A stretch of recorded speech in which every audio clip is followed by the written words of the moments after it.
Revista Venevisión, líder en opinión, por tu canal independiente, Venevisión. Amigos, listos para conversar en Entrevista Venevisión con nuestro invitado de hoy, Julio Borges, Coordinador Nacional de Primero Justicia, diputado de la Asamblea Nacional por la Unidad. Bienvenido.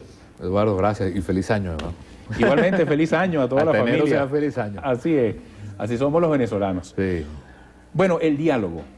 Mucha gente entiende que se habla de diálogo, han pasado cosas interesantes por lo poco común hasta ahora.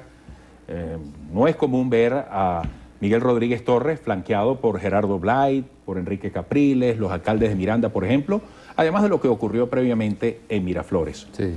Estamos encaminados como país en un diálogo y ¿dónde debe fructificar ese diálogo?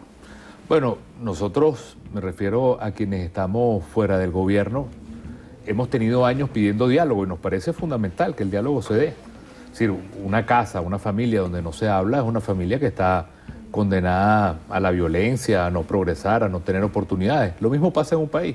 De verdad que el diálogo es obligatorio y sobre todo cuando tú quieres sacar a un país que está en crisis como Venezuela. Ese diálogo no puede ser una foto, no puede ser una foto que tú y yo nos tomamos y ya dijimos estamos dialogando. El diálogo tiene que ser un proceso de todos los días. Es como una mata que tú tienes que regar todos los días para que, como tú mismo dijiste, dé frutos. Entonces yo creo que como se tiene tanto tiempo sin hablar, el diálogo tiene muchos puntos en agenda. Yo creo que un primer tema es el respeto. Nosotros no podemos seguir en una política donde el presidente o los ministros o la gente cercana al gobierno, su manera de relacionarse con el país es insultando. Insultan a los medios, insultan a los periodistas, insultan a los dirigentes políticos, insultan a los comerciantes. Hay que desarmar el discurso del odio y del discurso de la confrontación, que siempre está la gente que está en el oficialismo sembrando ese discurso. Diosdado es el típico ejemplo de eso. Parece que está todo el día en un discurso de división. Eso hay que desarmarlo. El segundo tema, que me parece más importante que este, si lo logramos, es que haya un cambio de actitud.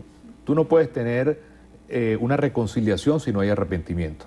Si yo te hice daño a ti, yo no puedo volver a establecer una relación de respeto contigo si yo no me arrepiento del daño que se ha hecho, si no hay verdaderamente un cambio profundo. Y eso tiene que darse en Venezuela. Entonces, eso tiene que aterrizar después en cosas concretas. Tenemos cosas muy inmediatas, como es el problema de la inseguridad. Yo lamento que el diálogo se haya dado, Eduardo, porque sucedió el tema de Mónica Spear, porque si no, no se hubiera quizás dado ese diálogo.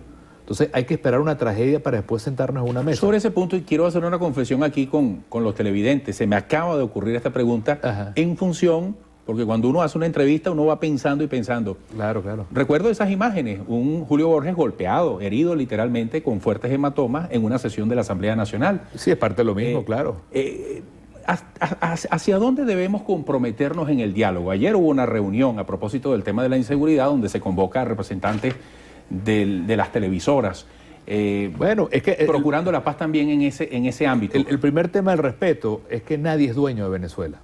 Yo puedo ser el presidente de la República, pero mi condición de presidente es para estar al servicio de los demás, no para ser dueño del país.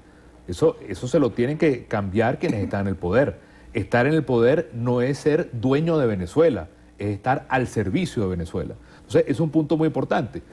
El tema de las televisoras que tú dices ayer, bueno, está bien que haya un diálogo con las televisoras, pero que se planteen temas relevantes y que sean valiosos. Yo creo que es falso plantearse que el tema de la violencia, por ejemplo, es un tema que está atado al problema de la televisión y las telenovelas. Eso me parece que es no ir al punto crucial de un tema tan importante como es el tema de la violencia. Si yo fuera presidente de la República, si yo fuera gobierno, mi obsesión, que habría que hacerlo desde anteayer, es el tema, por ejemplo, del desarme de la población, una bandera que ha impulsado Primero Justicia. Tenemos millones de armas ilegales dando vueltas. Si yo en lugar de ir a ese problema, que es la enfermedad real, que es que tenemos una población armada ilegalmente, mezclado con droga, desempleo, deserción escolar, y yo entonces digo, eso no existe y lo que existe es regular las telenovelas, no estoy viendo el problema bien. Y creo que se le hace un daño porque al final producir menos telenovelas es menos empleo venezolano, menos producción venezolana. Las novelas eran tan importantes, Eduardo, que en un momento dado Venezuela entre sus productos más importantes de exportación era el petróleo y las telenovelas.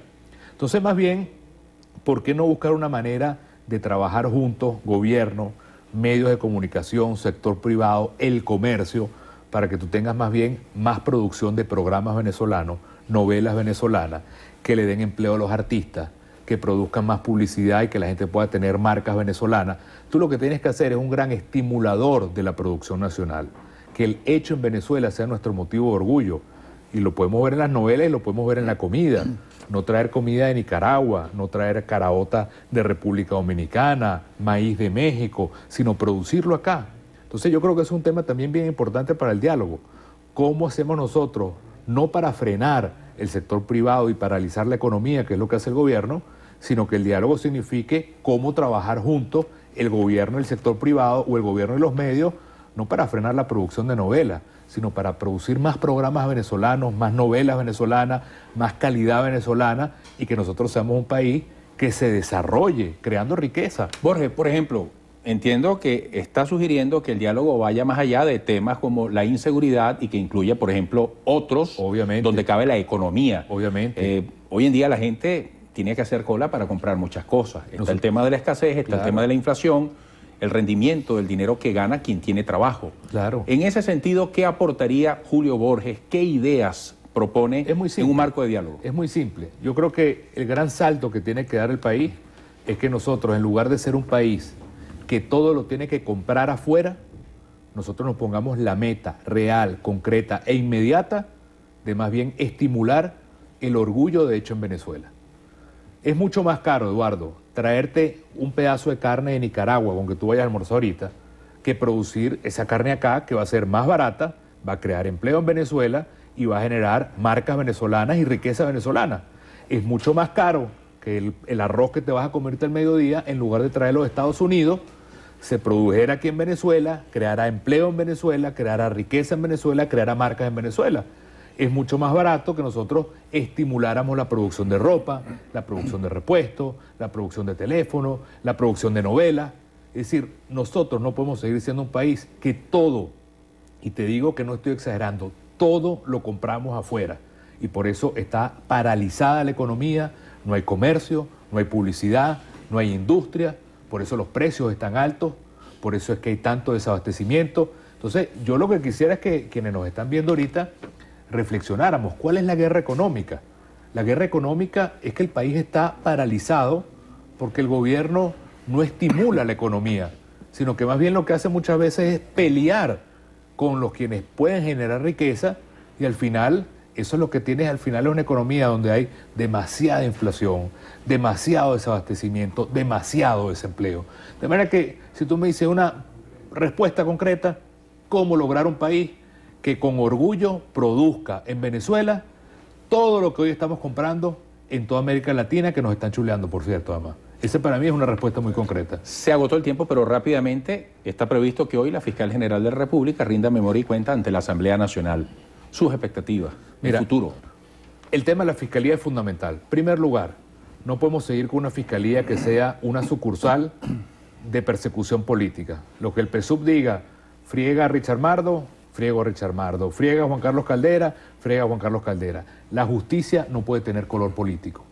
Y en segundo lugar, nosotros necesitamos una Fiscalía que no sea un tapón, que cuando se cometen violaciones, asesinatos y robos, eso choca con una Fiscalía que está saturada, sino que el propio Juan Carlos Caldera lo promovía hace pocos días, multiplicar el número de fiscales para tener una justicia que sea cercana, abierta, accesible, y que podamos tener un país donde haya justicia para todos. Gracias por esta visita. Gracias, Eduardo. Éxito. Julio Borges, Coordinador Nacional de Primero Justicia, diputado de la Asamblea Nacional. Por la unidad me despido.